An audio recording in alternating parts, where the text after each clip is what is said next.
लोकसभा निवडणुकीसाठी 13 मे रोजी मतदानाची प्रक्रिया पार पडली आणि आता 4 जून रोजी मतमोजणी होणार आहे आणि या मतमोजणीची संपूर्ण तयारी या महाराष्ट्र वखार महामंडळाच्या या ठिकाणी करण्यात आलेली आहे। आपण आता त्याच ठिकाणी आहोत। आपण जर बघितलं तर या ठिकाणी पोलिसांचा तगडा बंदोबस्त जो आहे तो तैनात करण्यात आलेला आहे आणि मतमोजणीसाठी जिल्हा प्रशासनाकडून तयारी सुरू आहे।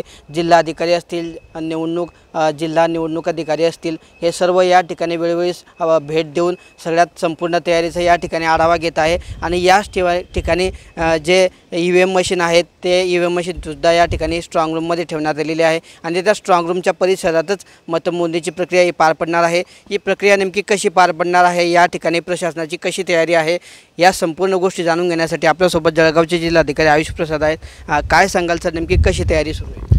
मतमोजणीसाठी परिपूर्ण तयारी या ठिकाणी झालेली आहे। आपले वखार महामंडळचे जो 2 गोडाऊन आहेत त्यांना आपण व्यवस्थितपणे पहिले दुरुस्त करून घेतलेलं आहे आणि त्या ठिकाणी मतमोजणीसाठी रावेर आणि जळगाव या दोनों लोकसभा मतदारसंघासाठी आपण पूर्ण तयारी केलेली आहे।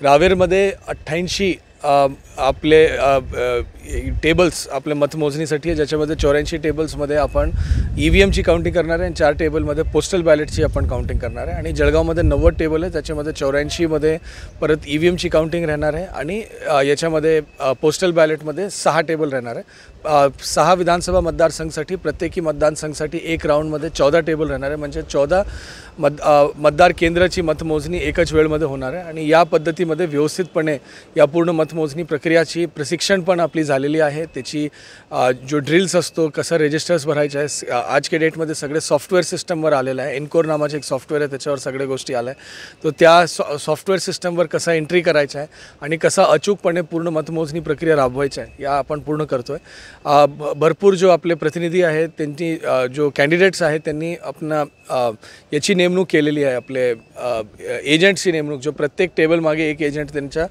ईव्हीएममध्ये आणि पोस्टल बॅलेटमध्ये आलेल्या मतांच्या जो संख्या आहे त्याच्या म्हणजे तुलना करतील आणि तपासतील। तो याच्यासाठी पण त्यांचे पण नेमणूक मोठ्या प्रमाणात झालेला आहे आणि परिपूर्ण नियोजन, या शौचालय असेल, पाणी असेल, लाईट असेल, CCTV आपल्याकडे 36 CCTV फॉर एक्झाम्पल आपण लावलेला आहे। सगळ्या प्रकारची नियोजन या ठिकाणी पूर्ण करण्यात आलेली आहे। सर, नेमकी किती वाजता सकाळी मतमोजणीला सुरुवात होईल? या ठिकाणी कर्मचाऱ्यांचा किती कर्मचारी या ठिकाणी? कर्मचारीसाठी 5:30 वाजताची वेळ आपण दिली आहे। 5:30 वाजता आपली अटेंडन्स आणि त्यांची ओळख तपासणी वगैरेची प्रक्रिया होणार। त्या ठिकाणी रँडमायझेशनची एक प्रक्रिया अगदी सकाळी होतो आहे की कुठले माणूस कुठल्या टेबलवर बसणार। तो या सगळ्या गोष्टीमुळे कुठल्याही प्रकारची चुका कोणाकडून होऊ नये याच्यासाठी पूर्ण प्रक्रिया या ठिकाणी पार पडणार आहे।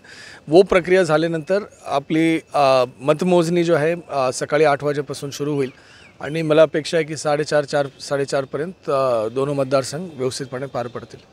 मतमोजणीच्या ठिकाणी ज्या लोकांना त्या ठिकाणी प्रवेशासाठी परवानगी दिली जाणार आहे, त्या परवानगी संदर्भातलं कसं नेमकं काय आदेश असतो? परवानगीसाठी जो एजंट्स जो अधिकारी आहेत त्याची आयडेंटिटी कार्ड्स ऑलरेडी इश्यू करण्यात आलेली आहे, त्याची प्रशिक्षण घेण्यात आलेली आहे, त्यांची तपासणी व्यवस्थितपणे करण्यात आलेली आहे। तो वो एक प्रक्रिया ऑलरेडी आपली झाली आहे। मायक्रो ऑब्झर्वर्सची पण नेमणूक करण्यात आली आहे। आता कुठले माणूस कुठल्या टेबलवर बसणार हा मतमोजणीच्या दिवशी ठरवण्यात येणार आहे। ते केंद्रीय निरीक्षक आल्यानंतर त्यांच्या समक्ष हा ठरवण्यात येणार आहे, वो भी सॉफ्टवेअरच्या माध्यमातून रँडमाइज करून ते ठरवण्यात येणार आहे। तो हा एक प्रक्रिया आपल्याकडे पूर्ण होत आहे। दुसरी जो गोष्टी आहे की जो संबंधित प्रत्याशी आहे, कॅन्डिडेट्स आहेत, त्यांनी जो लोकांच्या नेमणूक केलेल्या आहेत, प्रत्येकाने यादी दिली आहे। तो प्रत्येक कॅन्डिडेट म्हणजे 90 व्यक्तींपर्यंतची यादी ते देऊ शकतात आणि काही लोकांनी 90, काही लोकांनी 88, काही लोकांनी 70, 30, काही लोकांनी अगदी 5 पर्यंतची यादी दिलेली आहे। त्या सगळ्या लोकांना ओळखपत्र वगैरे देण्याची प्रक्रिया पण आपल्याकडे पूर्ण झाली आहे। काही कॅन्डिडेट्सनी आतापर्यंत दिलेली नाही, त्याला आपण विनंती केली की आज संध्याकाळपर्यंत तुम्ही यादी द्यावा।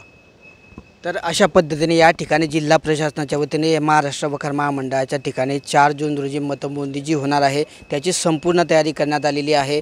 जळगाव लोकसभेचा विचार केला तर स्मिता वाघ विरुद्ध करण पवार म्हणजेच महायुती विरुद्ध महाविकास आघाडी असा सामना रंगतोय।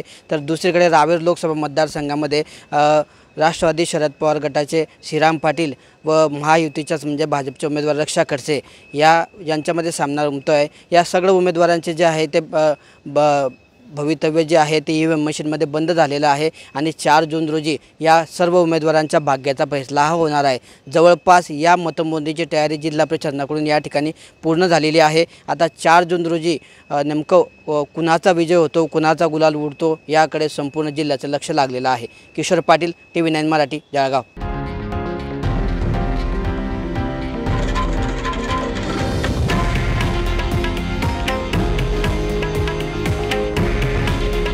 हे आहे देशातील नंबर 1 न्यूज नेटवर्क आणि आपण पाहत आहात TV9 मराठी।